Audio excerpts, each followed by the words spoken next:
Okay, let's go ahead and do this polynomial review for Unit 7. First one is adding and subtracting polynomials. And what I like to do is I actually like to stack them on top of each other, kind of line up those like terms so I can add and subtract. One of the things that I'm noticing is the fact that it is an addition. So I'm just adding these two. I'm just going to stack the other one down below, however. So a negative 2m minus 3n and minus 5. And then I can put those together, especially since I'm adding this whole thing. So 3m plus a negative 2m is just going to be m. Negative n minus 3n is going to be negative 4n. And then 4 plus negative 5 would be negative 1. So, and I wrote an m here. Yes, it is an m. So m minus 4n minus 1. The next one, same type of thing. It's again addition. And so I can just add this whole thing of 5x squared minus 8 minus x and minus 1. And so I can combine those. So 4x squared plus 5x squared will be 9x squared. 8x plus negative x is going to be plus 7x. And then the plus 1 minus 1, they cancel each other out. So my answer is going to be the 9x squared plus 7x. All right, now we've got subtraction instead. So I can either distribute in that subtraction to start with, or I can have it on the outside and know that I am subtracting 5x squared. I am subtracting a negative x, so essentially adding it, and I'm subtracting a negative 1, which essentially I'm adding it. So that's squared, by the way. That's not showing up as a 2, but I swear I'm drawing a 2. So 4x squared minus 5x squared would be negative 1x squared. 8x minus negative x becomes a plus x, so plus 9x. And then 1 minus negative 1 becomes plus 2, because that would become a plus 1 there. So my answer is the negative x squared plus 9x plus 2. All right. Subtract 3x squared minus x plus 7 from the 5x squared plus 4x minus 9. This from right here tells me this is what I am subtracting. And I'm starting with that 5x squared plus 4x minus 9. So I am subtracting the 3x squared minus x and plus 7 from this. So 5x squared minus the 3x squared would give me 2x squared. 4x minus a negative x becomes plus 5x. And negative 9 minus a positive 7 would be negative 16. Right? But we're subtracting from, so what we're subtracting from goes down below. That's what we're subtracting off of there.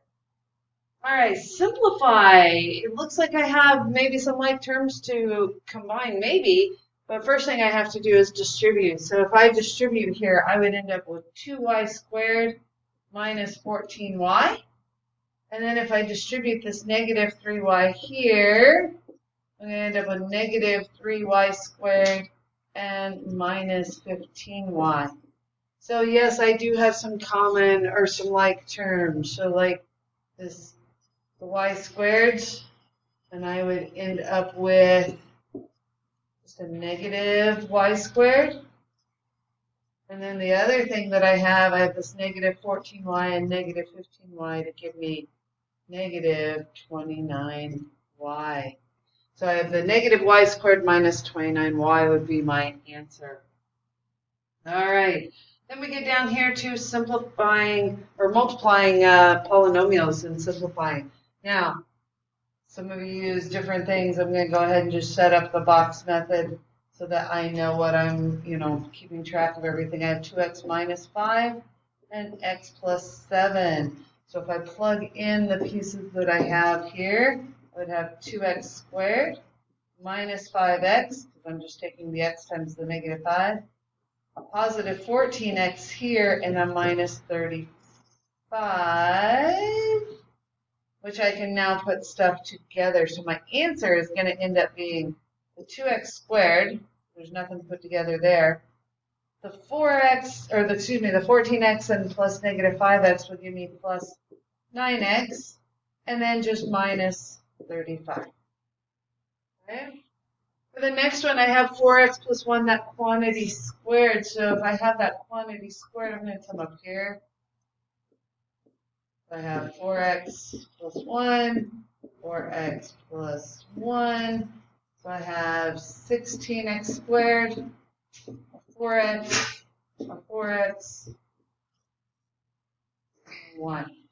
So now I can put those together to come up with an answer of 16x squared plus 8x plus 1.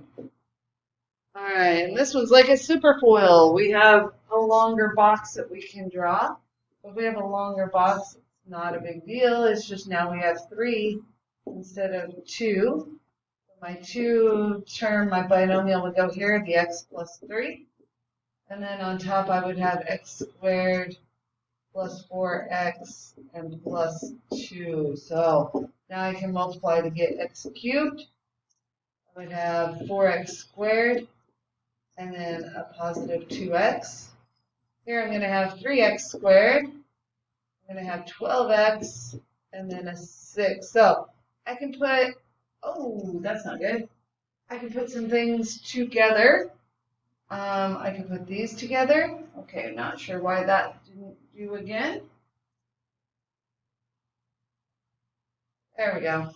So now I can put those together and I can put these together so that my answer that I end up with is going to be x cubed, because there's nothing that will go together there, plus 7x squared, plus 14x, and plus 6.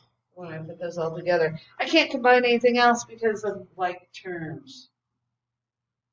Find the area. Well, if I'm finding the area, basically I'm just taking, because area equals length times width, base times height, whatever you want to look at that. So I'm taking 6x times x squared minus 2x plus 8. So I don't even have a binomial here. I just need to distribute. So I'm going to end up with 6x cubed minus 12x squared, and then plus 48x. So that's going to be my area. So area equals that right there. Factor completely. So we are coming up with the terms, the binomials that would multiply to give us this. So I'm going to use this method right here, where this top part is a times c. So the 2 times the 3, which is 6, and then negative 5, our b down there. Well, to get a positive 6 and a negative 5, I need 2 negative values. So negative 2 and negative 3. All right. So we are going to have a wrong thing first. So I'm going to put 3x in both of them. And I know it's wrong because I can't get back to 3x by multiplying those. I have a minus 2 and a minus 3. Then I need to look, can I simplify? Well, yes, I can simplify that one. Be x minus 1, because I could divide both of them by 3. This one I can't do anything with, so I'm going to leave it that way. And my answer is this right there.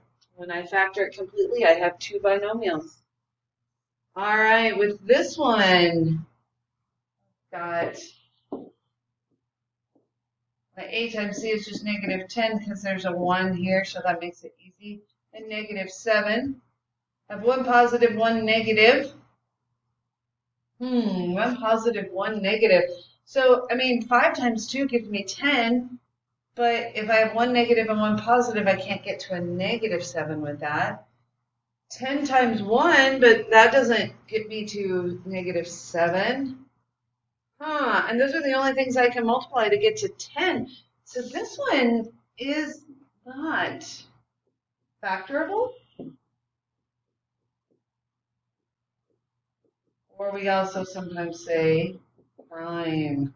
Okay, so that one is not factorable or prime. All right, I'm going to erase this so I can do the other part here. So I have room.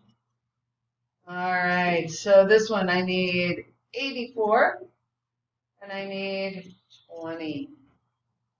All right, I need to multiply something. to get to 84 and add to get to 20. And when I practice and try to figure that out, I can try different things, but 14 times 6 gives me 84, but it also adds up to get to 20. So again, gonna do this one wrong. I've got 2x plus 14 and a 2x plus 6. Again, I know it's wrong. I know it is, but I need to simplify that. So if I simplify,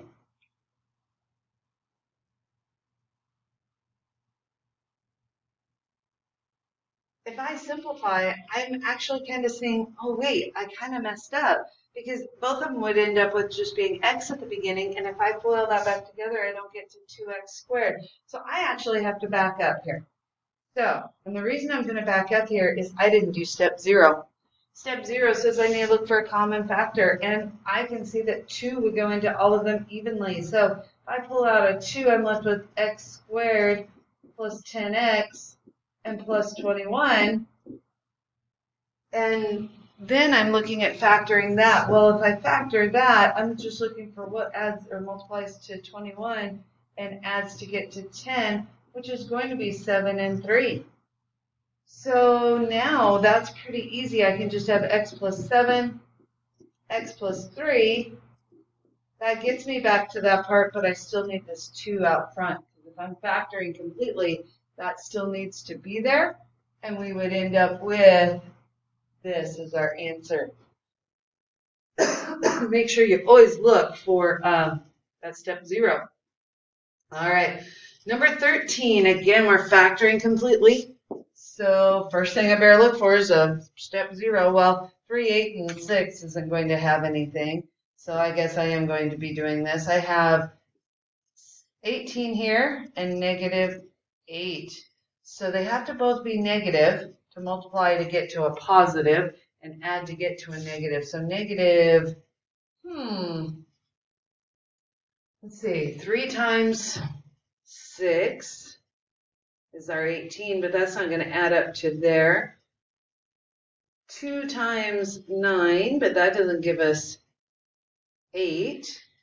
Because I have, okay, so I have 1 and 18,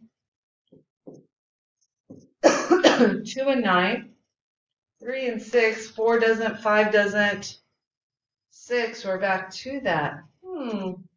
So there is nothing here that would multiply to get to 18 and add to get to negative 8. So it looks like we have another prime one. And if you find something, let me know, because I'm thinking that's could be wrong. So, but I don't think so. That's what we have. All right. Number 14, a rectangle has an area of this, x squared plus 6x plus 8. What expression could be used to represent its length and width? So the length and the width would be the two pieces that we multiplied, length and width, in order to get the area. Well, if I factor that, I would end up with what we need. And so we have an 8, we have a 6 here. Multiply to get to 8, add to get to 6 is going to be 2 and 4. So I have an x plus 2 and an x plus 4 for my length and width. And it doesn't matter which one we call which. Okay? All right, page 2 will be on the next recording.